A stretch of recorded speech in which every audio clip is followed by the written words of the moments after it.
네, 우리 지난 시간에 1절부터 4절까지 말씀 우리가 상고를 했고, 또 오늘 5절부터 12절까지 상고를 해서 갈릴리 가나에서의 혼인잔치의 처음 표적을 주님께서 행하셨는데, 이것이 오늘날 영적인 이스라엘, 영적인 유대인들에게 무엇을 의미하는가를 이제 상고를 하는 것이죠. 그 혼인잔치는 요한계시록 19장에 말씀하고 있는 어린 양의 혼인잔치를 말씀을 하고 있는 것이고, 더 이제 구체적으로는 무화과 나무 아래서 보았다 한 그 나다나엘에게 주님께서 더 큰 일을 보리라 하는 더 큰 일이 구체적으로 무엇냐, 이걸 말씀하시는 것이고, 또 한 가지는 이제 첫째 날부터 이 생명의 빛이 사람들에게 계속 비치고 있었던 거예요. 그래서 그 빛을 받은 자들은 에녹도 그러하고 노아도 그러하고 아브라함도 그러하고 다 이 영광의 빛을 찾은 거예요. 이 영광의 빛을 찾은 것을 아브라함에게 구체적으로 하나님께서 딱 계시를 하시는 것이죠. 그래서 그가 아브라함이 한 성을, 예비한 성을 보았다 이겁니다. 히브리서 11장에서 그것을 증거하고 있는 거예요. 그것은 새 예루살렘 성이다. 첫날부터 계속 이 빛을 비추고 계신 것이고, 그리고 둘째 날, 이튿날 오셔서 주님이 친히 오셔가지고 보여주신 거예요. 부활의 영광을 보여주시고, 마태복음 17장에도 따로 높은 산에서 그 영광을 보여주시고, 그 주님이 보여주신 거예요. 그리고 사흘 되던 날 이 처음 표적을 통해 가지고 이제 그 빛의 온전한 구체적인 역사를 더 자세하게 깨우쳐 주시는 것이다 이겁니다. 그래서 그러면 사흘 되던 날이 언제냐? 이제 그것을 성경을 통해서 이제 여러 곳에서 이제 그것이 오늘날 임박한 때를 살고 있고, 제일 확실한 표적은 뭐냐? 무화과 나무의 표적이에요. 그러면은 이 세대가 지나가기 전에 반드시 이루리라. 우리가 이제 그와 같은 때를 우리가 지금 살고 있는 것이죠. 그리고서는 이제 예수의 어머니와 예수의 제자들을 통해서 누가 이 혼인잔치에 참여할 것인가. 예수의 어머니라는 것은 구약의 율법의 시대에 살던 믿음의 선진들을 말하는 것이고, 그 대표가 누구냐? 모세와 엘리야다 이겁니다. 모세와 엘리야를 다른 높은 산에서 다 보여주시는 거예요. 모세와 엘리야를 통해서 구약의 믿음의 선진들도 이와 같은 자리에 올 것이고, 예수의 제자들, 그래서 12제자를 딱 말씀하셨죠. 12제자 마태복음 19장에 가면은 내가 이 보좌에 너희들도 함께 하리라, 그렇게 말씀하셨단 말이에요. 그와 같은 신앙을 있는 이제 믿음의 사람들이 이 혼인잔치에 청함을 받는다. 누가 이 자리에 참여할 것이냐, 그것을 말하고 있어요. 그런데 이제 포도주가 모자란다는 것은 율법에 속한 그와 같은 말씀으로는 이러한 혼인잔치에 이르지 못할 것을 주님이 말씀하고 계시는 거예요. 그래서 묵은 포도주, 누가복음 5장 39절에 묵은 포도주를 사람들이 원하고 새 것을 찾는 자들이 없다. 묵은 포도주라는 것은 율법의 아래서 살고 있는 그와 같은 영적인 상태, 그것은 이제 지켜 행함으로 복을 받고 이제 세상에서 부귀영화와 장수의 복을 누리는 것으로 하나님의 말씀을 그렇게 알고 있는데, 그와 같은 신앙으로는 이 혼인잔치에 이룰 수 없음을 주님께서 깨우쳐 주시려고 포도주가 모자라게 하신 거고, 그러자 이제 예수의 어머니가 저희에게 포도주가 모자란다. 예수의 어머니는 예수님이 오시면 나설 자리가 아니거든요. 예수님이 모든 만물의 천지의 주제가 되시고 창조주가 되시는데, 예수의 어머니가 나설 자리가 아니란 말이에요. 율법이 나서서는 복음이 역사할 수가 없는 거예요. 그래서 낡은 가죽 부대에 새 포도주를 담을 수가 없고, 새 포도주는 새 부대에 담아야 된다. 그래가지고 율법의 아래서 사는 심령, 옛사람으로 속한 그와 같은 심령에서는 이 혼인잔치에 이르게 되어질 수가 없는 것이에요. 그래서 포도주를 모자라도록 주님께서 그렇게 하신 것이고, 그러자 이제 예수께서 여자여 나와 무슨 상관이 있나니까, 율법과 복음의 관계를 정확하게 깨닫지 못하면은 이 새 부대로 넘어올 수가 없는 거예요. 새 포도주는 반드시 새 부대에 담아야 된다라는 것을 말씀하고 있죠.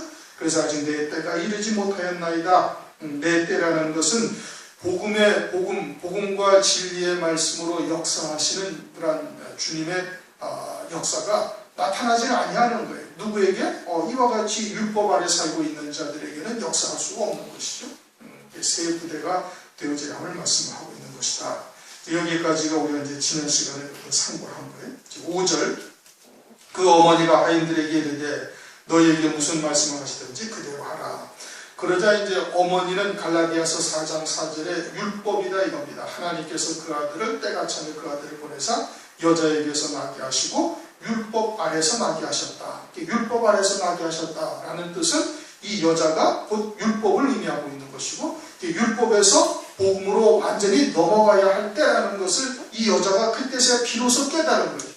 이제 주님의 때가 되었음에도 자기들이 주장하고 있던 이와 같은 시대에서 이제는 완전히 복음과 진리로 말씀에게로 인도하여야 할 때가 되었음을 안 거예요. 그래서 하인들에게 이르되 너희에게 무슨 말씀을 하시든지 이제는 진리 안에서 모든 것이 다 하나님의 은혜 안에서 우리에게 주시는 것이 된다 이겁니다.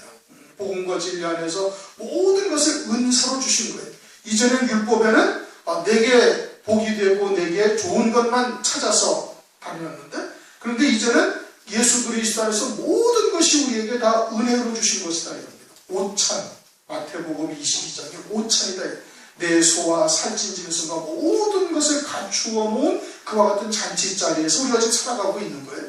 그러니까 모든 것이 다 우리에게 은혜로 주신 것이다. 그러니 항상 감사하라, 엄사히 기뻐하라.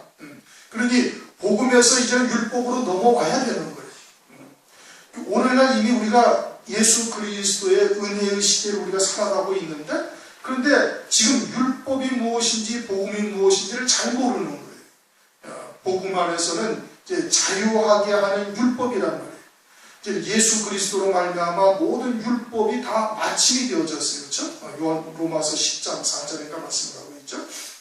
그런데 이 율법 아래서 여전히 이 율법 아래서 지켜 행하면서 복을 받는, 또 그와 같은 이 구약의 말씀을 쫓아서 육신의 복을 쫓아서 지켜 행함으로써 복을 받고자 하는 소망 가운데 살고 있는 신앙들이 많다 이겁니다. 그래서 생명에 이르게 할 그 계명이 오히려 우리를 사망에 이르게 하는 로마서 7장 10절처럼 그러한 잘못된 신앙관을 가지고 있는 믿음들이 오늘날도 많이 있는 것이죠. 그러나 어머니가 하인들에게 이르되 너에게 무슨 말씀을 하시든지 그대로 하라. 이제는 율법에서 복음으로 이제 넘어와야 되는 것이죠.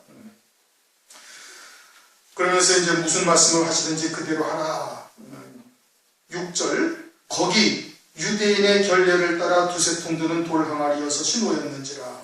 물론 이제 당시에는 유대인의 결례를 따라 돌 항아리가 이제 두세 통 드는 돌 항아리가 놓여 있는 것이 들어가면서 이제 손발을 씻고자 이제 한 겁니다. 유대인들은 꼭 씻어야 무엇을 먹을 수가 있고, 물론 이제 광야가 이제 샌들 같은 것을 신고 돌아다니기 때문에 뒤로 들어오면 발에 온통 먼지 투성이죠. 그러니까 이제 그런 손발을 씻고 이제 뭐 얼굴이나 이런 데도 이제 깨끗하게 하게 하는 것이, 그것이 이제 유대인들의 이제 율법에 이제 따라서 그와 같은 것을 이제 집안에다가 둔 거예요. 그 유대인의 결례를 따라서 두세 통 드는 돌 항아리 6이 놓였는지라 그렇게 말씀을 하고 있죠.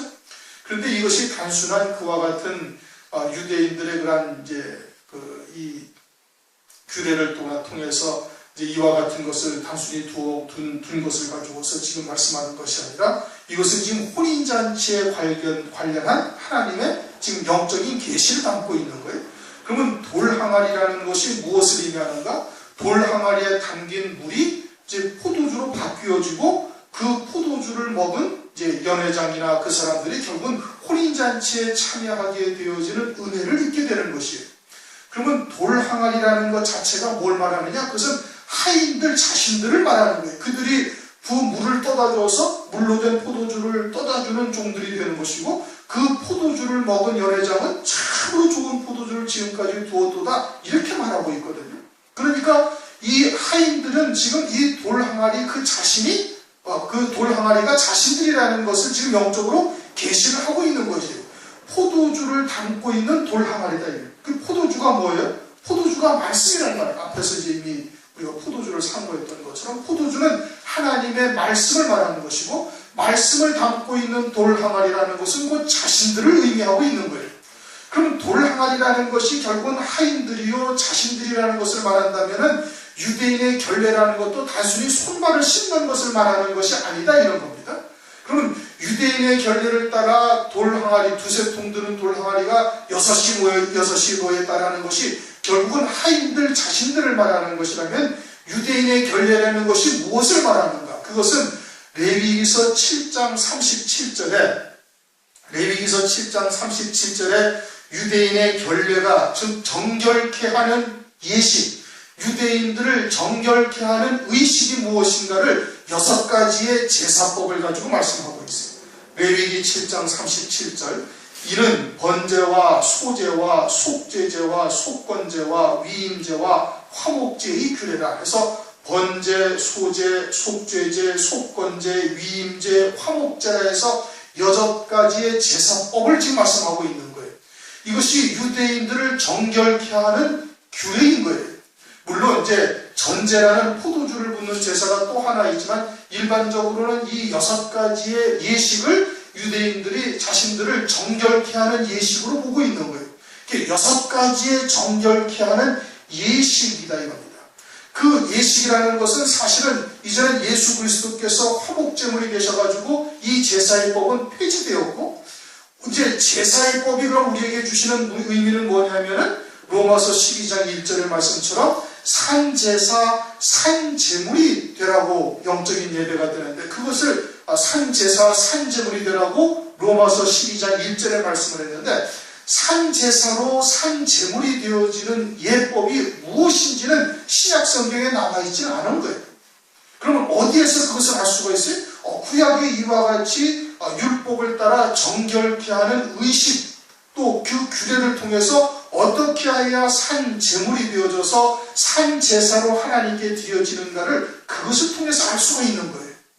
그러니까 유대인의 결례를 따라서 정결케 하는 예식을 따라서 산제물이 되어진 돌항아리 같은 우리 또 돌판은 뭐예요? 돌은 뭐예요? 돌도 역시 우리를 말하는 거예요. 십계명을 어디에 대해서 새기? 돌판에 대해서 새긴단 말이에요. 즉 돌처럼 단단한 우리의 심령 속에 하나님의 말씀을 그렇게 새기실 것을 말씀을 하고 있는 것이죠. 결국은 돌판도 우리의 심령을 말하는 것이니 돌항아리는 결국은 우리를 의미하는 것인데 그 우리 자신이 어떻게 되는가? 하나님의 그런 주님이 주시는 물로 된 포도주를 담을 만한 그릇이 되기 위해서는 돌항아리가 되기 위해서는 산제사, 산제물이 되어져야 되는데 그 산제사로 드려지기 위해서는 정결케 하는 이와 같은 정결법, 예식, 의식, 제사법을 통해 가지고 온전한 산제물이 되어진 자에게 물로 된 포도주를 담을 수 있는 그릇이 되어짐을 말씀을 하고 있는 것이다 이겁니다. 얘기가 복잡한가요? 당시에는 손발을 씻는 돌항아리예요. 물을 담는 항아리. 그런데 이 말씀이 어린 양의 혼인잔치에 초점을 맞추어 준 것이라면은 이 돌항아리는 결국은 포도주를 담고 있는 그릇인 그와 같은 하나님의 자녀들을 말하는 것이고 그 하나님의 자녀들을 정결케 하는 예식이라는 것은 레위기서 7장 37절에 말씀하고 있는 7가지의 정결케 하는 의식, 제사법을 말하는 거예요. 그와 같은 제사법을 통해서 산제사, 산제물이 된 자에게 물로 된 포도주를 담을 수 있는 그릇이 되어짐을 말씀하고 있다 이 뜻인 겁니다. 그것이 돌항아리 6이라는 거예요. 6가지 정결케 하는 제사법을 통한 그와 같은 포도주를 담는 그릇이 되는 산제물이 되어진 하나님의 자녀들을 말하는 것인데 그 제물이 이 산제물에 대한 돌항아리가 얼마나 된다고? 2-3통 든다 이렇게 말씀을 하고 있단 말이에요. 그러면 2-3통 든다는 것이 뭘 말하느냐? 그것은 하나님과 나 사이에 이 하나님에 대한 지식의 지혜의 분량이 그 정도밖에 되지 아니함을 말하고 있는 거예요. 요한복음 21장 25절을 보면 사도 요한이 하나님의 주님에 대해서 기록한 책을 다 써서 이 땅에다 두려면 이 천지와 이 온 세상이 다 부족할 정도로 많다 이겁니다. 그만큼 하나님은 우리가 다 헤아려 알 수가 없는 거예요.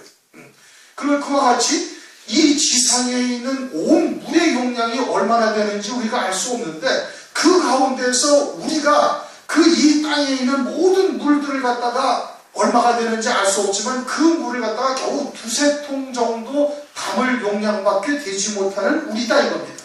하나님이 마치 그와 같다 이거예요. 태평양 바다의 물이 얼마인지 여러분 계산할 수가 있나요? 계산이 안 되는 거예요. 하나님이 그와 같은 존재시다 이거예요. 그래서 하나님에 대해서, 주님에 대해서 기록하면은 이 땅에 온 세상에 두기에도 그것이 부족할 정도다. 그럼 하나님이 어떠하다는 거예요? 무한하시다 이겁니다. 하나님은 우리의 인간으로서 헤아리 알 수 있는 분이 아닌 거예요. 그런데 우리는 그럼 어떠한 존재냐? 우리가 성경을 통해서 하나님을 아무리 깨닫는다 할지라도 마치 그냥 물을 두세 통 정도 담을 수 있는 용량밖에 되지 못하는 그러한 존재다 이런 뜻인 겁니다. 그리고 우리가 하나님에 대해서 아무리 안다고 자만해서는 안 되는 것이죠. 그냥 하나님 앞에 어린 양, 하나님 앞에 그냥 작은 존재, 이 작은 소자와 같은 존재일 뿐임을 늘 고백하는 중심이어야 되는 거예요. 하나님의 말씀을 우리가 다 할 수 있나요? 이것도 다 모르는 거예요. 하나님께서 우리에게 구원받기에 합당할 정도로 우리에게 기록해 놓으실 것인데 이 말씀조차도 알지 못하는 거예요. 그런데 그 무한하신 하나님을 어떻게 알 수가 있어요? 그러니 우리가 하나님을 안다는 것이 겨우 그냥 두세 통 드는 돌 항아리와 같은 용량밖에 되지 못하는 그러한 존재임을 말씀하고 있는 거예요. 두세 통 드는 돌 항아리 6이 놓였는지라. 그럼 그 돌 항아리가 누구라는 거예요? 우리라는 얘기예요. 그것이 유대인의 결례를 따라서 즉 온전한 산제물이 된 자를 지금 말씀하고 있는 것이고, 그러자 예수께서 저희에게 이르시되 항아리에 물을 채우라 하신즉 아구까지 채우니. 저희는 누구예요? 이제 예수의 어머니가 보낸 하인들이, 종들이죠. 그들에게 물을 채우라 하는 거예요. 아구까지 물을 채우라, 항아리에 물을 채우라. 그러면 저희라는 것은 이와 같이 정결례를 통해서 이제 하나님의 말씀을 담을 그릇이 된 존재들이거든요. 그들은 에레미야서 1장 5절을 보면 복중에 짓기 전에 하나님께서 이미 택하셨다. 내가 너를 복중에 네 어머니의 복중에 짓기 전에 내가 너를 택하셨다. 누가 하나님의 말씀을 이렇게 담아서 그들 갖다가 떠다주는 자들인데 이미 하나님께서 예선한 자들이다 이겁니다. 그럼 오늘날 우리들이 이 마지막 때에 이루실 이러한 말씀을 듣는다는 것은 이것은 정말 신비에 가까운 일인 거예요. 신비에 가까운 일인 거예요. 많은 사람들이 어린 양의 혼인잔치가 있다는 것은 다 알아요. 그렇죠? 혼인잔치가 있다는 것을 다 알고 그 어린 양의 혼인잔치에 우리가 신부라는 것도 신부가 된다고 다들 이야기를 하고 있단 말이에요. 그러나 그에 이르는 길이 어떠한지 구체적으로 하나님께서 어떻게 이루시는지 이거에 대해서는 다들 모르는 거예요. 뭐가 뭔지 모르고 그냥 막연히 예수 믿으면 어린 양이 안에 혼인잔치에 참여할 그리스도의 신부라고 다 그렇게 얘기를 한다는 거예요. 그러나 구체적으로 그와 같은 하나님의 뜻을 온전히 깨닫게 하신다는 것은 이것은 하나님의 엄청난 은총을 입은 거예요. 그것은 하나님께서 이미 어미의 복중에 짓기 전에 이미 하나님께서 예정하시고 하나님께서 미리 아신 자들로 또 미리 정하신 자들로 두신 자들에게 말씀하시는 것이죠. 그래서 항아리에 물을 채우라, 항아리에 물을 채우라 하신즉 아구까지 채우니. 그래서 이제 이 하인들이 가서 물을 채웠어요. 물론 당시에는 이 물을 물론 이제 우물에서 떠다 채운 것이죠, 그렇죠? 떠다 채운 거예요. 그러나 이것이 그런 단순한 문자적인 의미가 아니라 어린 양의 혼인잔치요 혼인잔치에 이르게 할 물로 된 포도주라는 하나님의 말씀이라고 생각을 한다면 이 물은 일반적인 물을 말하는 것이 아니라 요한복음 4장 14절 내가 주는 물은 그 속에서 영생하도록 솟아나는 샘물이 되리라 하신 그 말씀의 물을 말하는 거예요. 그 말씀을 말하는 것이죠. 주님이 주신 물이다 이겁니다. 주님이 주신 하나님의 은혜로 받은 그와 같은 하나님의 뜻을 말하는 것이죠. 진리의 말씀을 말하는 것이죠. 그 물을 채우라 하신즉 아구까지 채우니. 어디까지 채웠다고요? 아구까지 채우니까 그제서야 떠다주라. 그렇게 말씀을 하고 있는 거예요. 중간까지 채워서 떠다주면 되는 거예요? 그래서는 안 해야 되는 거예요. 그렇게 반드시 어디까지 채워야 된다? 아구까지 채워야 된다 이겁니다. 그럼 아구까지 채워질 때가 언제냐? 그것은 시편 23편을 보면 이 다윗이 이렇게 보고 내 잔이 넘치나이다. 저는 하나님의 말씀이 내게 완전히 생명이 되어졌다라는 것을 어떻게 깨달을 수가 있는가? 이것을 막 전하지 아니하면 어찌할 수 없는 그냥 봉한 포도주를 담은 부대 같은 심령이 되어지면 아구까지 채운 거예요. 무슨 얘기인지 이해가 되실? 지금 하나님의 말씀을 우리가 듣고 있어요. 그렇죠? 이제 혼인잔치가 어떻게 이루어질 것이고 혼인잔치에 이르는 자들이 누구인지 어린 양의 안에 그리스도의 신부가 누구인지를 알고 있단 말이에요. 아는 거예요. 그리고서는 또 그 말씀만 되는 것이 아니라 그의 때에 따른 말씀으로 우리에게 치워야 되는 거예요. 그 때에 따른 말씀이라는 것은 땅에서 끊어지게 베어지게 하는 말씀인 거예요. 땅에서 베어져서 타작마당에 들여지기까지 해야 되는 거예요. 그래야 그것이 온 자는 알곡이요 하나님의 창고에 알곡 창고에 뒤어질 완전한 알곡이 되는 거예요. 그러니까 알곡까지 치워진다는 것은 완전히 땅에서 끊어진 자가 되기까지가 하나님의 말씀이 치워져야 그것이 알곡까지 치워진 것이고, 그렇게 딱 치워지고 나면은 그러면 완전히 봉한 포도주를 담은 푸대와 같이 되어져서 이제는 막 터지기 일보 직전이 되어질 정도가 되는 거예요. 그러니까 그 말씀이 막 내게서 막 그냥 샘물이 솟구치듯이 솟구쳐서 증거하지 않고는 배길 수 없는 이와 같은 심령이 되어지면 그때가 아무까지 채워진 거예요. 그렇게 되어질 때까지 하나님의 말씀으로 채워야 되는 겁니다. 뭘로? 때에 따른 말씀으로. 우리가 마지막 때 이루실 구원이 무엇인지는 알고 있어요. 이미 요한계시록을 벌써 우리가 두 번째, 세 번째 지금 상고를 하고 있거든요. 그러니까 말세를 통해서 하나님께서 이루실 구원의 뜻을 다 알고 있어요. 그럼 그것을 알고 있다? 들어서 나도 믿음으로 받았다 해가지고 그 말씀이 내게 온전히 생명이 되어지고 이제는 그 말씀에 의해서 움직여지고 그 말씀으로만 사는 자가 되어졌느냐? 그것은 다르다 이거예요. 아는 것과 믿음으로 완전히 내 안에서 자리하여 내게 생명이 되어져서 이제는 그 말씀에 붙들린 자가 되어져서 오직 그 말씀을 위해서 사는 자와는 다른 거예요. 그럼 그 말씀을 위해서 사는 자로 딱 바뀌어지기까지는 모든 삶의 초점이 거기에 딱 초점이 포커스 거기에 딱 맞춰지기까지는 하나님의 말씀으로 또 치워야 되는 거예요. 그 말씀이 뭐예요? 이제 땅에서 다 끊어내는 거예요. 하나님의 말씀이 날선 어떤 검보다도 예리한 거예요. 두리뭉실하게 되는 것이 아니라는 말씀이에요. 그러니까 우리 속에 하나님께서 그에 합당치 못한 것들을 말씀을 통해서 아주 낱낱이 예리하게 다 구석구석을 갖다가 혼과 영과 골수를 찔러 쪼개기까지 하는 그 말씀으로 우리를 갖다가 세우시는 거예요. 아주 날카로운 말씀으로.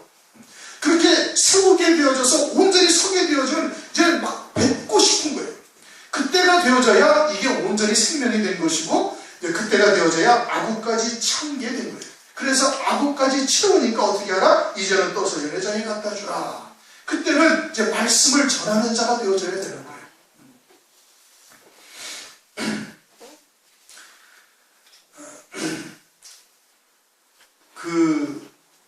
그 믿음에 이르게 되어지기까지를 기다려야 되는 것이고, 그리고 그러한 말씀을 통해서 스스로를 이제 점검을 해 보셔야 되는데,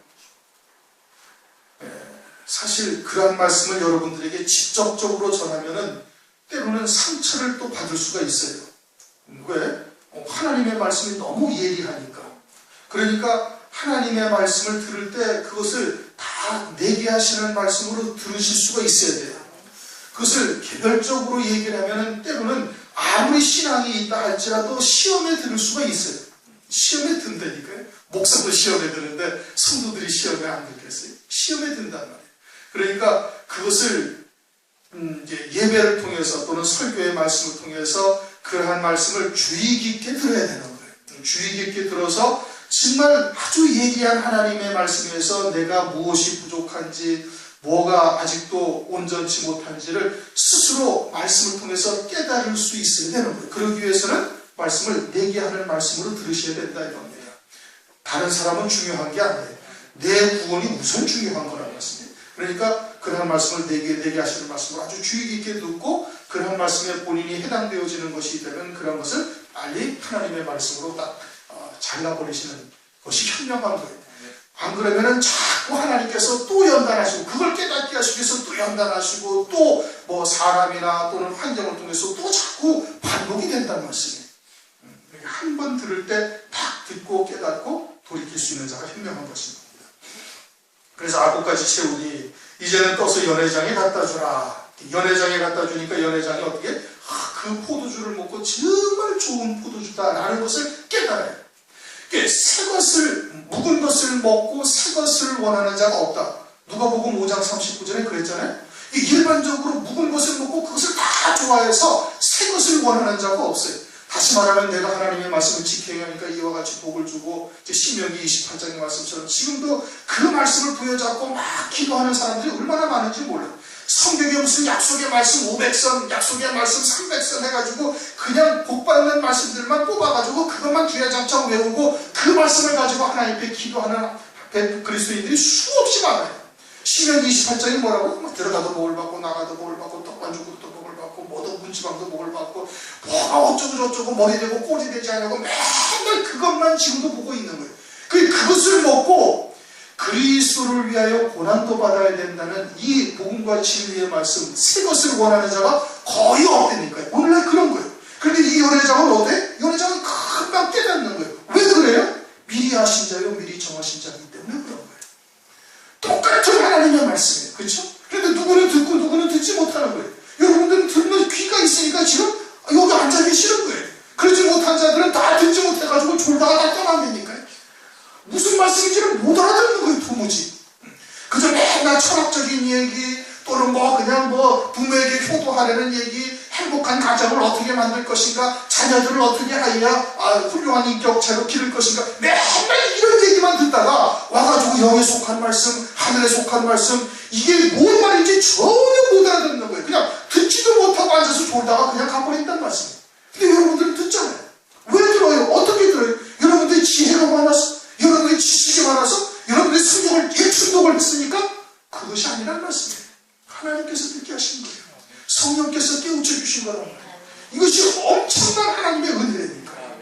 말씀이 무엇인지, 하늘나라가 무엇인지 보였다 틀렸다, 이거는 어마어마한 하나님의 은혜. 이 세상에 그 어떤 것이라도, 하박국 선지자가 그랬잖아요. 무화과 나무가 무성치 못하고 밭에 소출이 없고 우리의 양이 없고 약할 수가 없을지라도 나는 이 구원의 하나님을 인하여 기뻐한다 이거예요. 그래서 자기 영은 아주 산들의 높은 곳을 다니고 있다, 그것으로 만족한다 이거예요.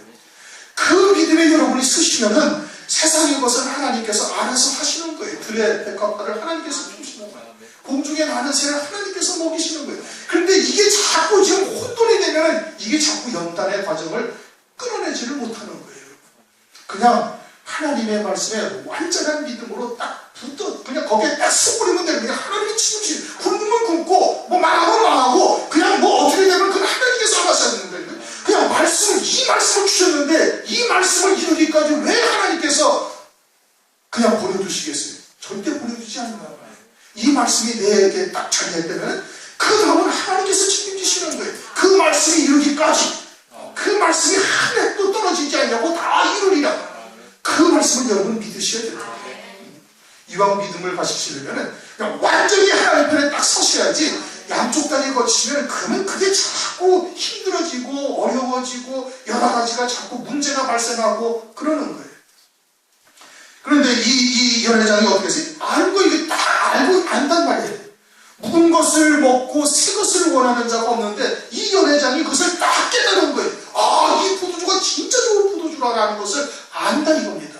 우리에게 하나님께서 무엇가 진리라는 것을 딱 알게 하신 것이다 이거예요. 그리고선 어떻게? 연회장이 물로 된 포도주를 맛보고 어디서 났는지 알지 못하되 물돈 하인들은 안다. 물돈 하인들은 알죠. 어디서 떠왔는지 아는 거예요. 왜 이게 포도주가 이게 참 진짜 좋은 포도주인지를 이 물돈 하인들은 아는 거예요. 이건 성령의 은사적인 차원이죠. 고린도전서 12장을 가면은 지혜의 은사, 지식의 은사, 어떤 사람들에게는 병 고치는 은사, 방언을 하는 은사, 방언을 통역하는 은사, 여러 가지가 있다고 말씀합니다. 그러나 그 모든 은사는 하나님의 일을 위해서 질서를 두고 두신 것일 뿐이에요. 성전 안에는 향로, 향불 띄운 촛대도 금으로 만드시고 부찌개도 금으로 만드시고 똑같은 금으로. 단지 하나님께서 쓰시기 위해서 그와 같이 만들어 놓으신 거예요. 무엇이 우선이고 무엇이 못하다, 그런 것은 아니라는 것이에요. 그러나 그 하인들은 이것이 성령께서 깨우쳐 주신, 즉 주님이 떠주신 물이라는 것을 알고 있다 이겁니다. 말하되 사람마다 먼저 좋은 포도주를 내고 후에 취한 후에 낮은 것을 내거늘 그들은 지금까지 그 앞에 말씀하고 있죠. 하인들은 알더라. 연회장이 신랑을 불렀다는 거예요. 이제 이 좋은 포도주, 물로 된 포도주, 주님이 주시는 물로 된 포도주를 먹고서야 신랑이 누군지를 확실하게 깨닫게 된 거예요. 어떻게 하여야 신랑을 맞이할 신부가 되어졌음을 깨닫게 되어졌다 이겁니다. 그 이전에는 그냥 막연한 혼인잔치였던 거예요. 신랑이 누군지를 모르는 거예요. 여기서 연회장이 신랑을 물론 당시에 연회장이 신랑이 누군지를 모를 리가 있겠습니까? 다 알죠. 그러나 그 신랑을 왜 여기서 부르나 이거예요. 여기서 부르는 것은 이 주님이 주시는 물로 된 포도주를 먹고서야 어떻게 해야 신랑 되시는 주님에게 이를 수 있는 신부의 길이 무엇인지를 그때서야 온전히 깨달은 거다 이겁니다. 구약의 많은 백성들이나 아니면 신약에 들어와서도 많은 사람들이 어린 양의 혼인잔치는 다 알아요. 다 아는데 그에 이르는 정확한 길이 무엇인지를 모르는 거예요. 그런데 이제 마지막 때가 되어졌으니까 감추인 것이 드러나지 아니할 것이 없고 숨겨난 것이 나타나지 아니할 것이 없다 하신 말씀처럼 이제는 신랑 되시는 예수를 확실하게 볼 수 있게 하시고 그 신랑 예수님에게 인도되는 신부가 누군지 어떻게 하여야 신부로서 온전히 신랑 예수에게 합당한 자로 딱 정결한 처녀로 기름 준비한 처녀로 설 수 있는지를 깨우쳐 주시는 거예요. 뭘로? 이 물로 된 포도주에 의해서, 진리의 말씀에 의해서. 그것도 이 마지막 때 이르러서 하나님께서 다 드러나게 하신다 이거예요. 감추인 것을 다 드러나게 하시는 거예요. 그러면은 그와 같은 은혜를 입은 우리들이 얼마나 큰 은총을 입은 거예요. 이것은 정말 가히 이제 훗날 우리가 육신의 장막을 벗고 주님이 오실 때 그에게 다 붙은 자가 되어져서 함께 온다면은 그때 이것을 참으로 아주 절절히 느끼게 되어지는 거예요. 얼마나 하나님의 은혜가 우리에게 엄청난 은혜를 베풀어 주시는지를 그때서야 깨닫게 되어지는 거예요. 지금 많은 사람들이 세상에서 예수 믿으면서도 복을 받았고 또는 여러 가지 유명한 이름도 내고 그러지만은 그날 이르러서 하나님이 정말 참으로 주님이 인정하셔야 그게 참으로 의로운 자가 되는 것이거든요. 세상에 아무리 많은 사람들이 존경하고 아무리 많은 사람들이 그를 갖다가 추앙한다 할지라도 하나님이 아니다 하면 그것은 끝인 거예요. 주님께서 그러잖아요. 마태복음 10장에 우리가 주의 이름으로 선지자로 따고 귀신도 쫓으려고 많은 능력도 행하지 않았나요? 그런데 난 너희 도무지 모르겠다. 그 세상에서 얼마나 많은 일들을 했으니까 스스로 그렇게 자랑스럽게 주님 앞에 내놓을 수가 있어요? 그런데 주님께서는 전혀 모르겠다 이거예요. 전혀 모른다 이것이. 그와 같은 자리에 서지 않을 수 있다는 것이 엄청난 은혜다 이겁니다. 우리가 이 땅에서 신앙생활하는 것이 결코 헛되지 아니하고 하나님께 다 연락될 뿐 아니라 이제는 그와 같은 영광의 자리에 이르게 되어지면 이것이 얼마나 큰 은총인지 그때 세상 하나님의 찬양을 드리지 않을 수가 없네요. 그러니까 금요일 유가 신자들이 나중에 그냥 다 벗어서 주님의 보좌 앞에 다 던져드리는 거예요. 연회장이 신랑을 불러 말하되 사람마다 먼저 좋은 포도주를 내고 취한 후에 낮은 것을 내거늘 그대는 지금까지 좋은 포도주를 두었도다. 이제 일반적인 예가 그렇다는 얘기죠. 일반적인 예가 다 그렇다. 그런데 하나님의 나라는 전혀 다른 거예요. 율법을 통해서 신명기 28장에 그렇게 복을 받는 것도 그것도 좋은 일이다 이거예요. 그런데 그에 더해서 이제는 은혜 시대에 하나님께서 잘 차려진 오찬을 준비해가지고 열매 맺는 대로 비록 육신적으로는 때로는 고통스럽고 고난과 연단의 과정을 거칠지라도 그것을 통해서 우리에게 열매가 되어서 하늘나라에서 영생의 복을 누릴 수 있게 하는 것도 엄청난 하나님의 은혜인 거예요. 더 좋은 것이 되고요. 그런데 이 마지막 환난의 때 적그리스도를 두셔가지고 하나님께서 그와 같이 순교를 통해서 예수께서 하나님의 말씀을 인하여 죽기까지 충성하신 것처럼 마지막 때 환난을 두셔가지고 예수의 증거와 하나님의 말씀을 인하여 목배임 받을 수 있는 은혜를 두셔서 그리스도와 같은 반열에 세우시는 거예요. 나머지 거는 보지도 아니하시는 거예요. 오직 하나님의 말씀을 인하여 딱 목배임 받았다는 것 그거 하나로 해가지고 예수와 같은 반열에 딱 서서 그들을 어린 양의 아내 그리스도의 신부로 하나님께서 세우시는 은혜를 우리에게 베풀어 주신단 말이에요. 이게 물로 된 포도주인 거예요. 주님이 주시는 물인 거예요. 그것이 얼마나 어마어마하게 좋은 포도주인 것을 깨달았다 이겁니다. 참으로 좋은 포도주를 두었도다. 예수께서 이 처음 표적을 갈릴리에서 행하여 처음 표적이다 이겁니다. 이 주님이 이 땅에 오실 뜻이 무엇인지를 아주 정확하게 주님의 제자들에게 딱 보여주시는 거예요. 오늘날 우리들에게도 이것을 우리에게 지금 보여주고 계시는 거예요. 첫날부터 비추셨던 빛이 이 빛이다. 이 생명의 빛을 사람들에게 비추매 어둠이 깨닫지 못하더라. 어둠에 휩싸여가지고 이 빛이 보이지 아니한 거예요. 그러나 주님께서 친히 오셔가지고 둘째 날 친히 오셔가지고 부활하심으로 이 빛을 딱 보여주신 것이고 마태복음 17장에서 이 빛을 보여주신 거예요. 그리고서는 이제는 이 날을 위해서 주님께서 지금 준비하고 계시는 것이거든요. 그리고는 이 마지막 때 우리로 하여금 이와 같은 영광의 빛이 무엇인지를 깨닫게 하신 거예요. 예수께서 이 처음 표적을 갈릴리 가나에서 행하여 그 영광을 나타내시면 제자들이 그를 믿으니라. 제자들이 그를 믿었다. 자신들을 이와 같은 혼인잔치에 청함을 받는 자들로 세우시는 신랑 되시는 주님이신 것을 믿은 거예요. 신랑 되시는 주님이시고 자신들은 신부로 세워지게 되어질 것을 믿었다 이겁니다. 그럼 오늘날 우리들도 무엇을 믿는 거예요?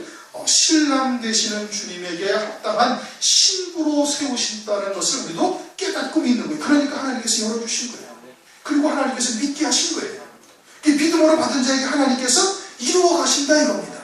믿는 자에게 능치 못함이 없느니라. 믿음으로 받으면 돼요. 우리의 신분이 어떠하다, 또 우리가 세상에서의 어떠한 위치에 있다, 그런 것은 전혀 주님에게 중요한 것이 아니다 이겁니다. 베드로가 뭐 했어요? 일생 동안 고기 잡는 어부였어요. 물론 사도 바울과 같은 자도 하나님께서 쓰시고 베드로와 같은 자도 쓰시는 거예요. 그러나 그 둘을 하나님께서 주님께서 아주 동일한 제자의 반열에 딱 세우셔서 주님의 보좌에 함께 앉게 하여주는 이와 같은 은혜를 베풀어 주신 거고. 그럼 우리들은 어때요? 우리들도 마지막 환난의 때 요한계시록 3장에 보면 말씀하고 내가 아버지의 보좌에 함께 앉은 것 같이 너희도 내 보좌에 함께 앉게 해주리라. 마지막 때도 그 약속이 우리들에게 남아있다 이겁니다. 그것을 믿어야 되는 것이죠. 12절 그 후에 예수께서 그 어머니와 형제들과 제자들과 함께 가버나움으로 내려가 거기서 여러 날 계시지 아니하더라. 가버나움으로 가셔서 여러 날 계시지 아니하다. 이 가버나움이라는 것은 이미 말씀했던 것처럼 하나님 주님께서 여러 가지 이적을 베푸셨지만 이적 자체만을 쫓고 있어요. 그래서 마태복음 11장 23절에 주님께서 책망을 하십니다. 가버나움아 네가 하늘까지 높아지겠느냐 음부까지 낮아지리라. 네게서 행한 모든 권능을 소돔에서 행하였다면 그 성이 오늘날까지 있었으리라. 이와 같은 표적을 하나님의 표적으로 봐야 되는데 그런데 그냥 단순한 이적으로만 보고 있는 거예요. 가버나움에. 그래서 그곳에서는 여러 날 계시지 아니하다. 그들은 이러한 말씀을 그리스도께서 신부 혼인잔치에 이르게 하시는 하나님의 뜻을 담고 하시는 표적인 것을 깨닫지 못하고 있는 것이 오늘날도 하나님의 말씀을 그냥 철학이나 윤리도덕이나 이런 생활교훈으로만 보고 있다면 그러면 이러한 영생에 이르게 하시는 하나님의 뜻은 영원히 깨닫지 못하는 겁니다. 또 단순한 이적으로 본다면 또 마찬가지. 그러한 자들에게는 주님께서 함께 계시지 아니한다. 그러나 그들도 성령께서 그리스도인이라는 것이 무엇인지는 다 깨우쳐 주는 거예요. 예수를 믿을 때 진실된 마음으로 예수님을 그리스도로 고백했다면 성령께서 그 부분들은 다 알게 하신다니까요. 그것을 말씀을 통해서 아주 정확한 그리스도의 형상이 무엇인지를 깨우쳐 가야 될 텐데 세워져 가야 할 텐데 그런 부분들에 대해서 본인들이 육에 속해서 묵은 것을 원하고 새 것을 원치 아니하기 때문에 하나님께서 떠나시는 거예요. 가버나움에서. 그래서 여러 날 계시지 않으시나. 오늘날 우리가 여러분들은 쉽게 듣잖아요. 쉽게 들리잖아요.